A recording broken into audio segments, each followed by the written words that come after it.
Okay, so how often do you guys come back home? It could be. It don't matter. It really don't have to be a reason. It Yeah. could be a weekend.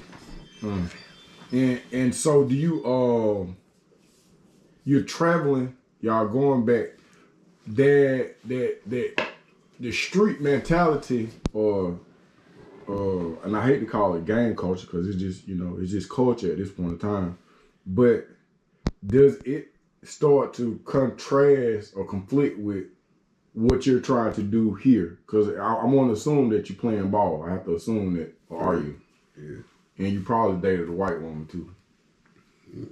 Yeah, I did. Damn, they converted you. Yeah, no, they ain't converted. No, I'm just saying. I experienced. Yeah, man, but I'm just saying. I experienced. Because at first, your experience is trying to insert a crayon in somebody's ear, and now it's evolved to one degree or another. So you still, the sticking is there, but it's not a crayon anymore. Right. Well, no, not even at that age. It wasn't. I think, like I said, it was definitely an experience. Mm-hmm.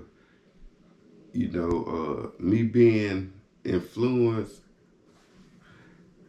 it didn't really change because I still was influenced and representing what I thought was what is considered to be the way of life for me at that time too. What it did was give me a little more being here and becoming diverse I was evolving. Yeah. So my demeanor wasn't as aggressive. I wasn't trying to be a gangster every day. I was more laid back on some, the girls like me. They think I'm funny and cool. You know what I'm saying? Yeah. I like them. Yeah. So it that type of thing. And it was different. Like a lot of people never knew what was what, never heard of it, things like that. So it was different. So now, because I'm in a whole different city, in a different world, that this wasn't the upbringing for them. You know what I'm saying? Right. Anywhere in Georgia really wasn't the upbringing. So it was more like, shit, I don't have to wear like I don't have to wear like I ain't beefing, Yeah. At this time, I ain't beefing with nobody about what I'm standing on. As you get older, you start experiencing that. But you got to think, when you think of Gwinnett County back then, you got to think that's the suburb. No, for real. So it's changing, like coming from the inner city to going to the suburbs, is changing. And as I got older, I started realizing, these are some things that my folks sacrificed to get us out of the environment. You know what I'm saying? They didn't want us coming up a certain way. But here we are still unfolding the bullshit where we are. You know what I'm saying? Yeah. So going back didn't really change that. I think as I was getting older, the machoism, being aggressive, I wanted to be more Mackish, more player. Yeah. You know what I'm saying? The girls like that. I ain't have to be tough. Yeah. You know what I'm saying? So do you think that your exposure to these young cultures at an early stage help you maneuver? Because here's the thing. I got people that don't know you, but they know you. By that, in the comment section, everybody that talk about Slim or Leandro is always players. Even people that I would assume would be opposition, that ain't everybody got something good to say. It's never anything negative. And you move, I seen you personally in this circle, but I done seen you move in this circle too. And you just bend. You kind of like mesh. Now that line is drawn, but you able to interact with a bunch of different people. Definitely. I think I'm very diplomatic. That's just part of my character and who I am. And I'm genuine. If I deal with you, then I deal with you. Ain't no in between about that. Yeah. So any level as I've evolved through everything I've been through in life, the mentors, my leadership, the coach and everything like that is, I thrive in me being who I am. Right. Period. And I have a heart of service. So regardless, you'll never see me wear my circumstances. Regardless of what I'm going through, you'll never see me because I have a heart of service, and I feel like that's from the Creator. Yeah. So I wear it. I'm glad that people have a lot of things good to say about me because it kind of counted for a lot of bad things that I've done. You know what I'm saying? Yeah. So at what point in time, how old are you when things start getting more I don't want to say, I'll say unlawful, or when does trouble really start to come your way as an adolescent? I would say for me, I was a petty thief too. Like I was a petty thief back then. Like, we go in the store stealing candy and pops and things like that. Then I was a petty thief. I go steal this much candy and try to sell it. Things like that too. But it changed for the worse for me. Really, I think after I lost my virginity. Okay. To a white girl? No. No, I'm just joking. No, definitely not. But I think after I lost my virginity, I don't know, my nuts dropped. And, I started smelling myself a little more. I thought I was a man. Yeah. Now I feel like I got a responsibility to uphold too. You know what I'm saying? Like, shit, I got this girl who she gave herself to me. Yeah. How can I buy her a pop in a bag of chips or a carnation on Valentine's? Yeah. So the petty stealing went from being petty to, if I want a polo jacket, I gotta buy her a polo jacket. Yeah. Some might call it cake, and I call it, you taking care of me, I take care of you. Your first shot, was wide open too. Yeah. So it was changing about 14, 15-ish, right there. Like, right there. That's when everything, it got real. I'm influenced from the streets. I'm influenced from the older crowd, from my brother and them, they doing their thing and riding around on McLean's and Vert 8s and Delta 88s and 8s and Lows. So I'm influenced. Outkast, I'm influenced by the music now. Yeah. So the difference is now, as far as me just listening to gangster music, I'm in the South, I'm listening to 8 Ball, Outkast, UGK, I've always listened to Scarface, and I get my selection of music from my brother too at that time in this aspect. So now I'm just on some playing shit like that. I start clothes. You know what I'm saying? Like, so are all your brothers here with you? Yeah, all of them at the time. Yeah. And Dad is still here. Yeah. Okay, so you still got both parents in the house. Yeah. You got both parents in the house, and you still slowly but surely venturing off to the left a little bit. Well, yeah, my mom and dad. My dad was an entrepreneur. I always been an entrepreneur my whole life. My mom always worked. So the freedom is they working. My older brother, he 5 years older than me. He might check in and check out. Yeah. And I'm the one that really kicked up I'm always into something. It was me. Yeah. It was me. When it wasn't me, it was me. Yeah. So that freedom started opening, then stop caring. You know what I'm saying? Like, you know, just adolescence, I done got me a shot of ass. Yeah. You know, I'm still this big, but I think I'm tough. Yeah. Ain't nobody messing with me. My brother now done set the standards. My brothers and cousins, you know, I wasn't having no problems in the streets. I was cool with everybody. Now I need some money. Simple as that. I need some money. Okay, how far do you go in school? To my junior year. At what school? I was at Meadow Creek, Englewood. Okay. What happens your junior year that you decide that I ain't doing this no more?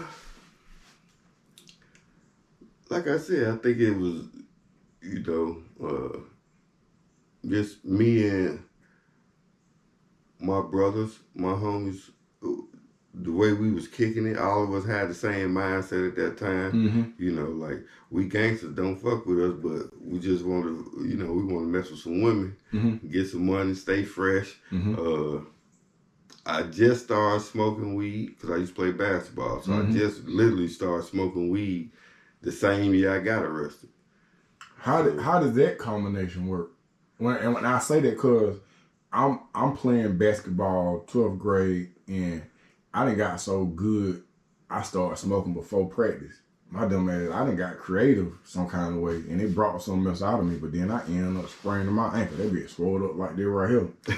Yeah, cause I really wasn't doing some shit I ain't had no business doing. So, but how does the marijuana affect you, being an athlete, being a student, if at all? Well, I didn't. I was even then. I was like a social smoker. My twin brother is he get up in the morning and smoke before school. So I started doing that, and that was the best high I ever had. Like, when I'm playing basketball, I didn't smoke none of that. Yeah. You know, when I'm hanging with my homeboys, my best friends, things like that. Now I might smoke, but it don't take me much. I don't have the same tolerance. This is stuff y'all been doing. Yeah. You know what I'm saying? Yeah. So I used to feel good in the morning, but I used to be too high. I couldn't wait to get to school and eat a biscuit. Yeah. You know what I'm saying? Yeah. But that was then. And then I stopped again, you know. So I just think all of that was a combination of being influenced, not totally making my own decisions for myself at the time. Pussy got me dizzy. Yeah. You know, gotta have some money so I can support that habit. You know what I'm saying? Yeah. I wanted to stay fresh. I had to stay fresh in order to be relevant and stay in competition. You know how it was when you was in school. Without a doubt. So that was part of the failure, the downfall at that point. What day do you get locked up? October 20th, 1996. Damn, October 20th. That was that just a couple passed. of days ago. Yeah. Damn, bro. It's all right. I'm November 26th, 1996. He is nigga, Christmas Eve. 1996. And the best day of my life was 2006. I got out on Christmas Day.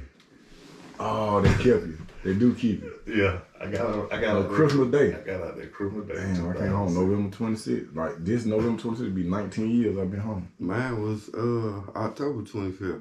Gotta do something for that 20. Gotta do something for that 20. That was 29. Dang. Well, since I caught the case. Yeah. Can you walk us through the day that you got locked up? Can I what? Walk us through that day. It's definitely a day where I was being, not just a day, it was definitely events that leading up to that. I was so rebellious.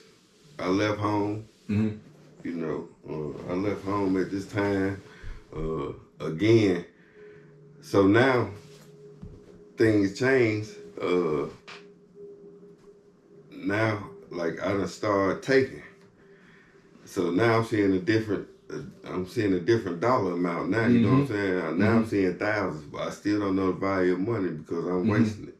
You know, I'm making sure I stay fresh. I'm not contributing nothing to nobody except my mama here and there. You know what I'm saying? Make her think I got a job. But, you know. So you didn't drop out of school, but they think you out here working. Well, I used to work when I was in school. I get up in the morning. I always been a hustler. I gotta have my own money. So I was doing it because my dad used to tell me. I always saw the men in my family on both sides. I saw them get up and hit the dough and come back with results. You know what I'm saying? So I figured all I had to do was get up and hit the dough. Yeah. I'm gonna make something happen. Simple as that. Yeah. So, you know, that's still with the mindset. Yeah. So during this time, I had been rebellious. Now we got altercations with some more men. You know what I'm saying? So now we feuding in one light over here. Well, I'm still on some player shit. You know, when you get the call to be on the bullshit or some gangster shit, then you know it's like a light switch. You know how to turn it on and off. Yeah. But now me and my crew, we take it. We trying to get some money. Yeah. Because we seeing results. We seeing life, things change for us in our life. You know what I'm saying? Even as far as going to buy $200-$300 pair of shoes. Yeah. You know what I'm saying? We weren't missing the money. So it's more risk involved in that too. So I'm in a position now where we're shooting with some people. I left my mama house. I get my twin brother caught up in some stuff at the time too. So my parents have always been parents regardless, and they come from everything that I'm out here doing. They come from that, so it wasn't, you know, it was always whenever they catch me, it's on sight. Yeah. You know what I'm saying? Yeah. So I'm running from a dad, you know what I'm saying? I can't let this nigga catch me. I know what he gonna do. He gonna put hands on me. You know what I'm saying? So it was a lot of things that added up to that. Now I'm so influenced and feeling myself like, man, shit, I don't need them. I'm touching this money here. So while I'm touching this money, I'm not missing home no more. You know what I'm saying? I'm not thinking about my mom home cooked meals and things like that. It's all about me. Yeah. So that was the lifestyle, and eventually it catch up with you because if you don't have a plan, you plan to fail. Facts. And at that time, that's exactly, just going head first. Now I'm smoking more. You know what I'm saying? Staying out, dealing with an older chick here and there. Now I'm really, feel like I got big balls, you know what I'm saying? So it was a lot of ego involved in it too, Now, have you heard any stories of the other side? Because Fleming he had partners that was already down the road, people that you talk to, you hearing about chain gang. Is this a dialogue that's even taking place in your realm of things, or? Like I've had family. Yeah. In and out of the system. So it wasn't nothing new, but I would say for the age,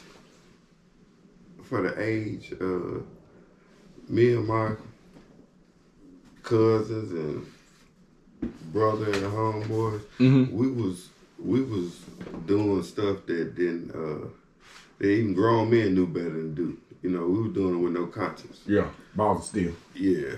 Yeah, my uncle say balls of gold. That's what he thought. We had gold balls. Yeah. So, we was doing things like that, not knowing the consequences. Don't know. Not having the first.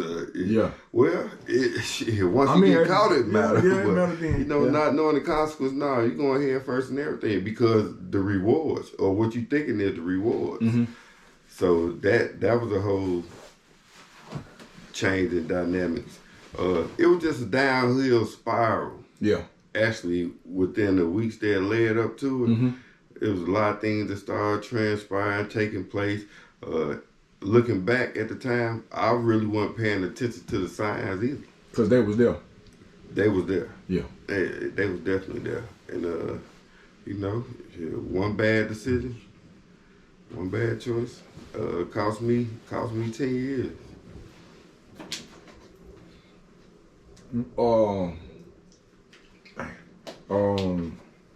So your charge was what? Armed robbery, theft by taking, death by receiving. Mm-hmm. You know how. Can we get into the details, or we just want to leave it at the charges? I'm not ashamed of it. It's all part of testimony. I robbed a restaurant. What restaurant? McDonald's. Okay. I was barred from McDonald's too. To this day? Or? No, I couldn't go to McDonald's. Well, that's what they told, but they never knew I was going in there. What? And I actually used to work for one. That was gonna be my next question. What gave you the inclination to rob the McDonald's? I thought I knew the ins and outs of it. Okay. And also what I know about robbing is we never get caught the first time we rob nothing or nobody. Ever. That's never happened. So just robbers, is your confidence level to the point where you finna knock this off by yourself, or you the crew with you? I had a crony with me, but I'm so far in. I'm probably 18, 19 then with no blemishes, at this point. So the confidence is through the roof. It's like,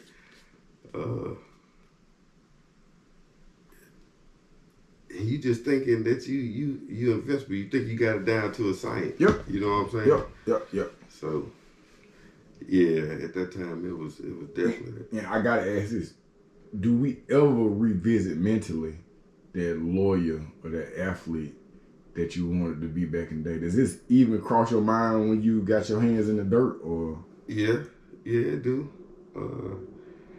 It do, but it's so far back now, as opposed to what's a reality or what's tangible. I'm not seeing the future. I'm just focused on what's tangible.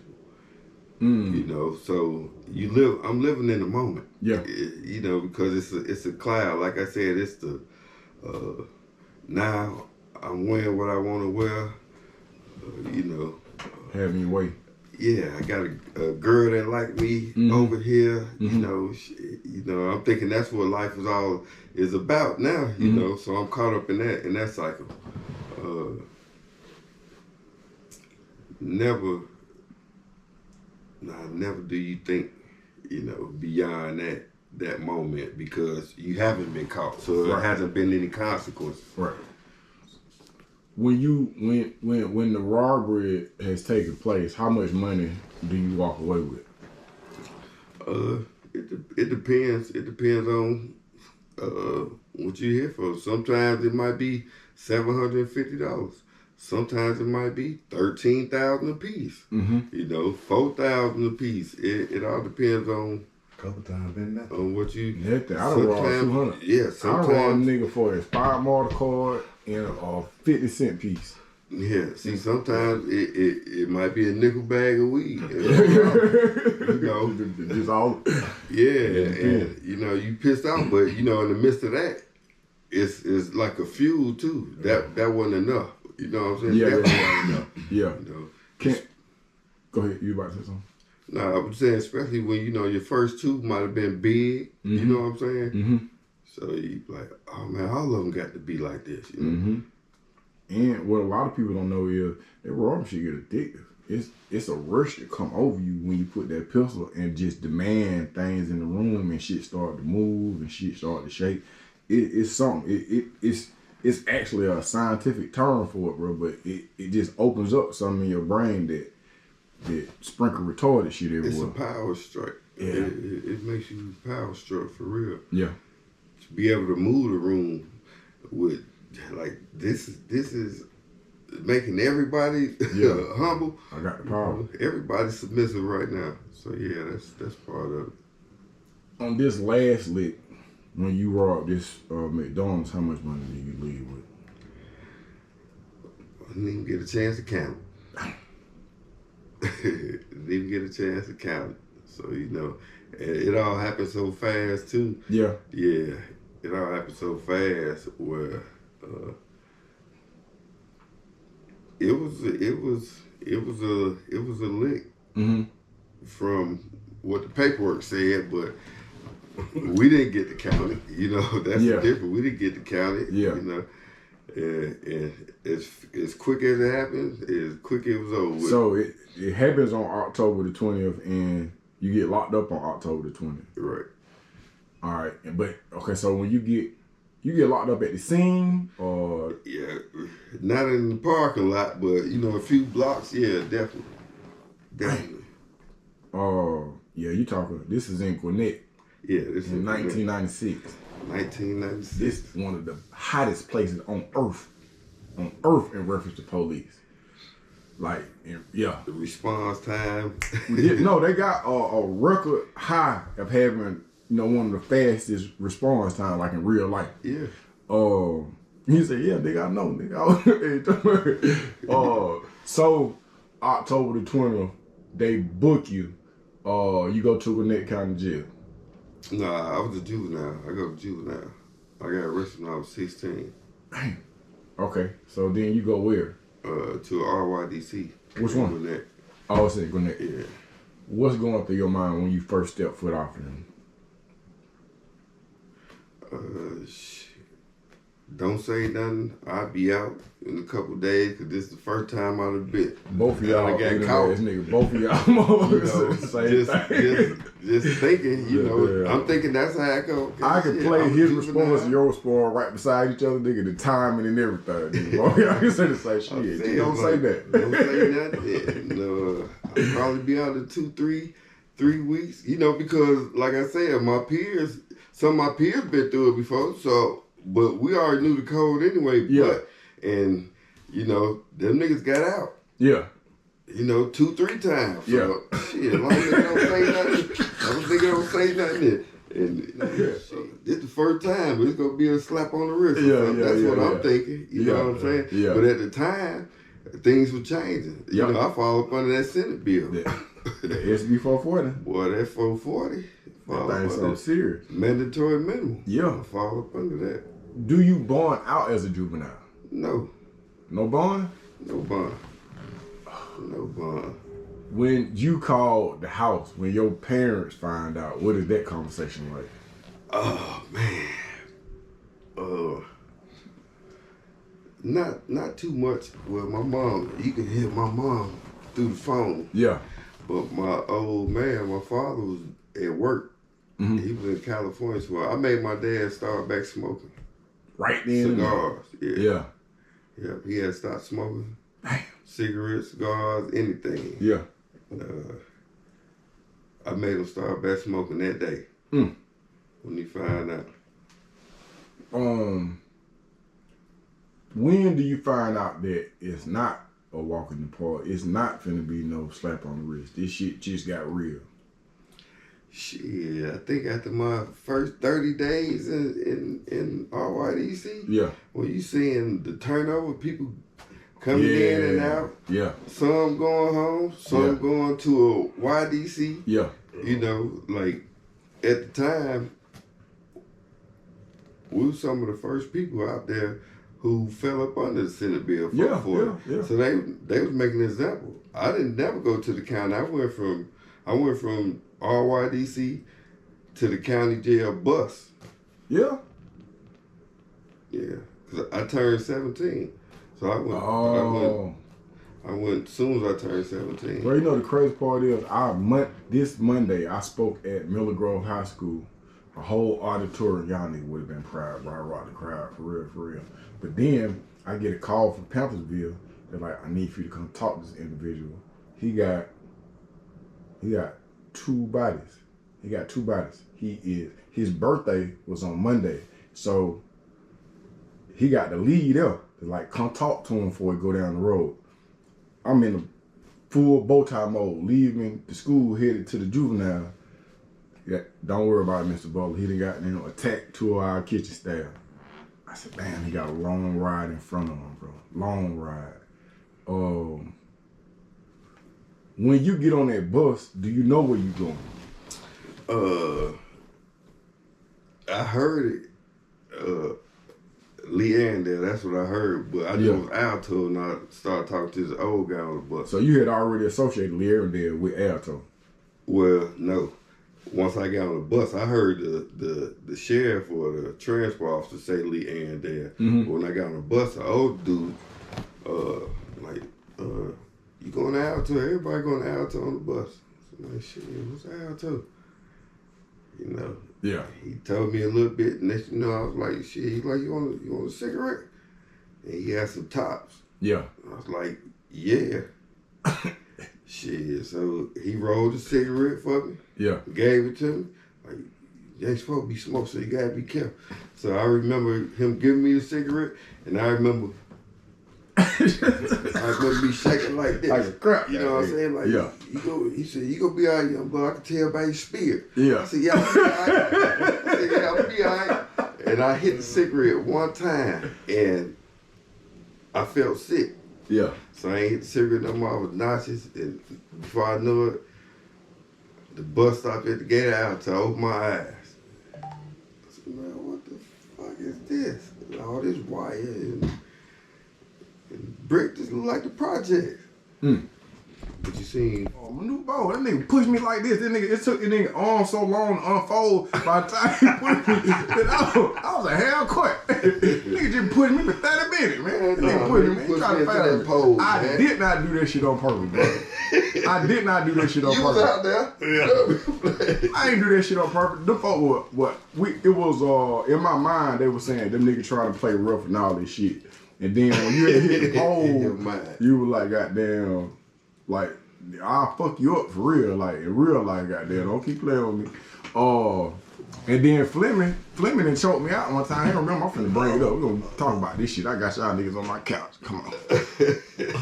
Okay, so here you go. So I get to fight with Lemonhead. Lemonhead punched me in my motherfucking mouth, and the first thing that crossed my mind is, hey man, they need to handcuff this nigga, man. Y'all need to handcuff that nigga Lemonhead, cause I'm in the dome. I'm on some basketball shit. I just started doing my little squats and shit. I'm like, I'm finna start dunking on these bitches. I'm through playing. I come out there one day, I'm just basketball rim, this motherfucking big. Bow, we gonna eat 1 yard. Bow, lighting his ass up. Lemonhead talking shit. This strong Lemonhead, y'all know what's going on. That nigga went to talking.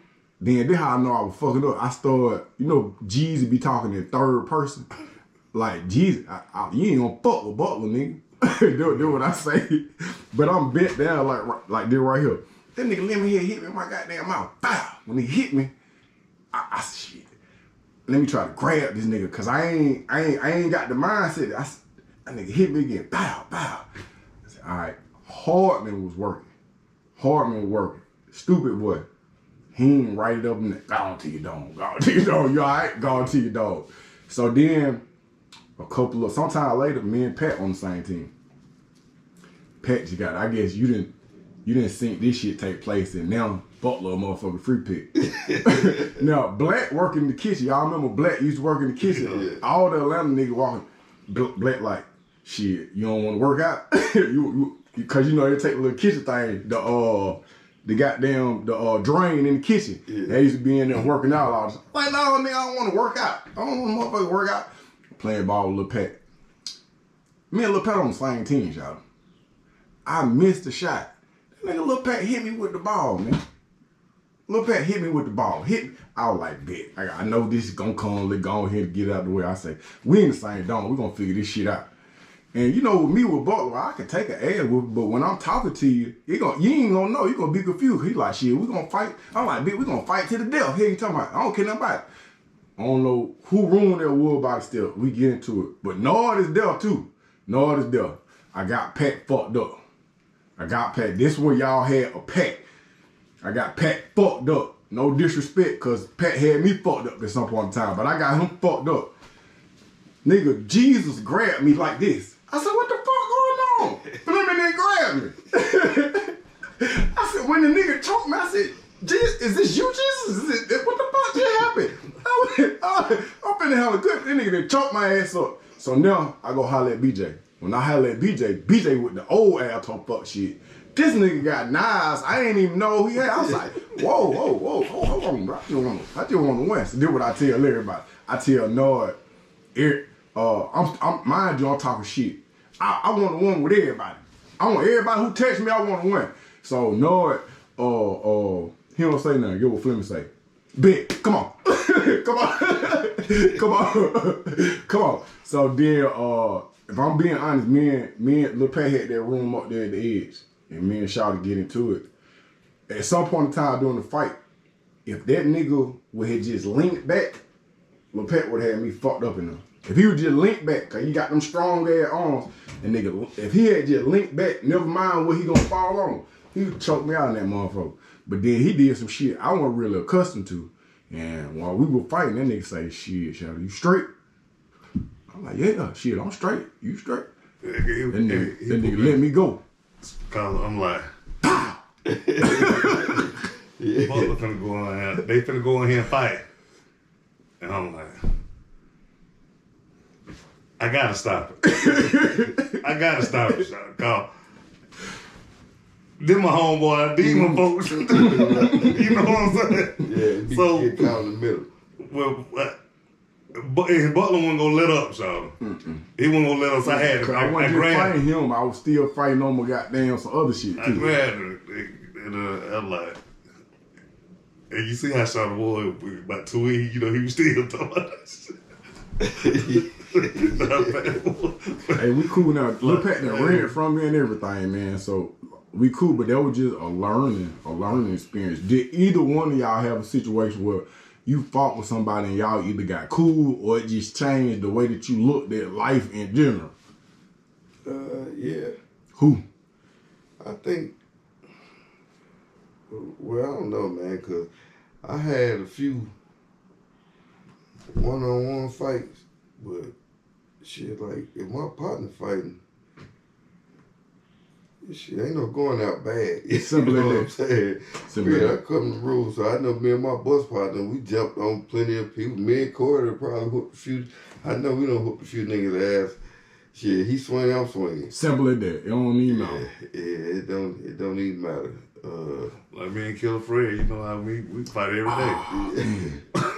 Oh, you and Fred used to fight it like real fight. Uncle Corey had you know. You know, Killer, you know, y'all always think, you know, trying. You trying to shot? Yeah. He used to be fucking with niggas too, just like mentally, just like seeing how far he could goddamn push niggas too. Killer Fred goddamn, damn, bro. That's that Killer Fred loves a motherfucker right now. Yeah, that's a whole other that time, man. Yeah. So it was a lot used to transpire. I think me and Willie B, we got cool. Yeah, I think got cool. Yeah. We got into it, yeah. Alto is notorious for the fuckery, the fuck shit, the fuck games, the raping, the whatever. When was the first time you ever realized that the temperature had been changed in reference to the sexuality inside of an institution? I think my first night across the yard. For real? I get up, go to the bathroom, sit in the shower, you know, do he's putting on a show, you know, soaping up, niggas standing around. What the hell going on? What the hell they done brought? That's what they done brought me to, man. It's, you know, it's boxing and boots. Yeah, that's a boxing boot going to the shower. I don't know. I think the first time I seen one of them was an oily. I think one of them was an oily. I don't know who was it. I don't know. One of them was an oily. But like, damn, this nigga got on lipstick. But it might have been an M&M. They would put them M&Ms and shit on. But like, damn, nigga. Okay. But it took me back to the movie Penitentiary.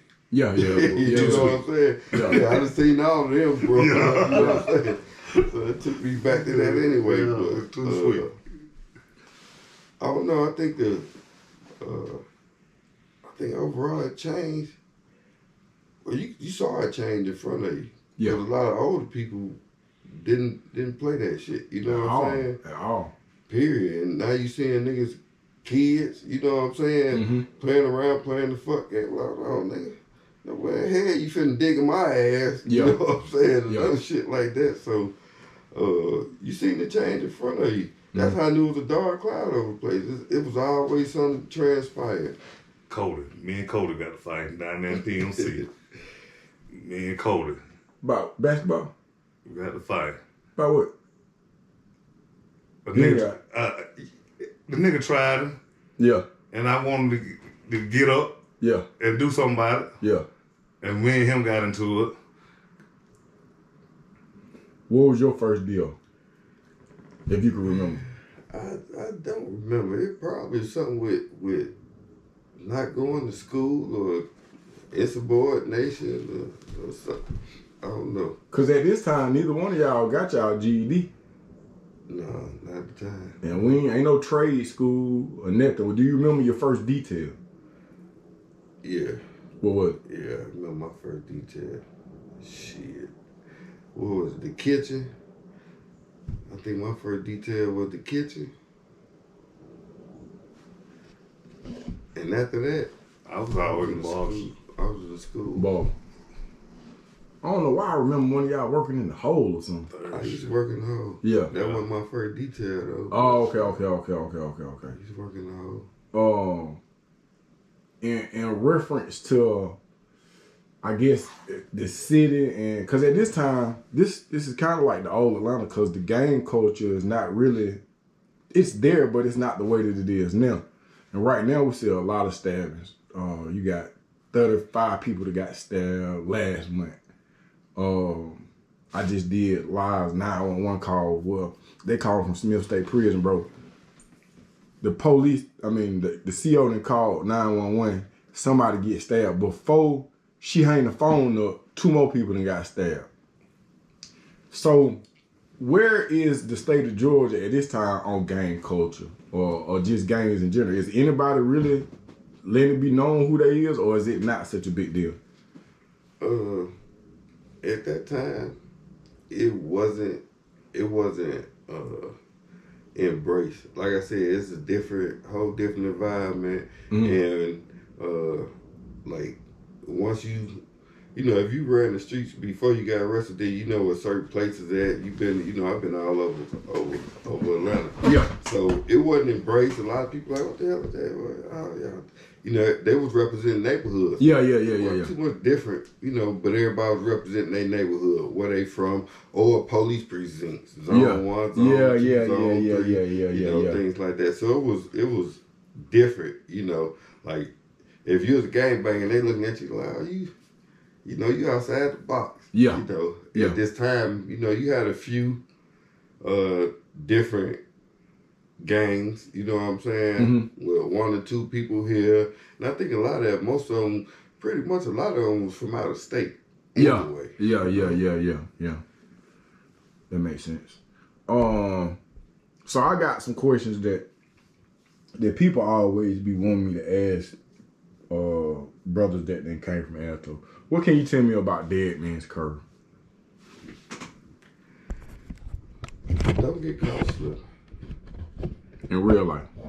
In real life, don't get caught slipping. I asked these questions because a lot of times, I think y'all might have been at Alto. I think I might have been at Lee Arendelle. Because some of the shit that y'all experienced, I ain't experienced. I experienced some shit, but Dead Man Curve wasn't really no thing. It was definitely. Well, you heard the stories even before we got there. Like the experience wasn't the same as before we got there. Okay. But I think because of the name,